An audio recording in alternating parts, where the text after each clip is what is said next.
Oh. Quack, quack. Quack. Oh, Ida, they're the loveliest little ducklings I've ever seen. They're the image of their father. Thanks. Speaking of Daddy, Maureen, could you be a dear and go find him for me? He's probably at the local watering hole making waves. Of course. Auntie Marmar's off now. I'll see you all later. Auntie Marmar. What a weird name. What a big world it is. Yeah, far out. I was getting well crammed inside that egg. Now, don't go thinking that this is the whole world. It reaches far beyond the lake right into the churchyard, though I've never been that far myself. Wicked, let's explore! Wait. Come on.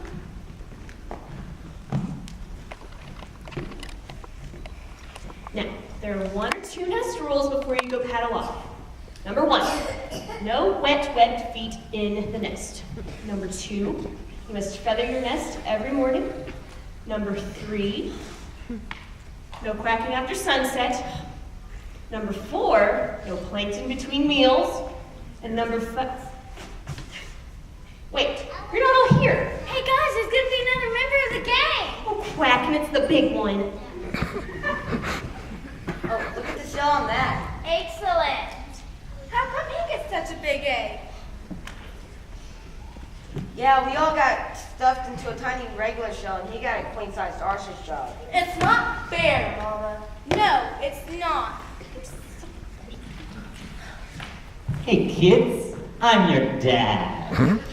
Well, take a good look at him, because you probably won't see him that often. Well, true to form, you missed it. The pitter-patter of petite paddles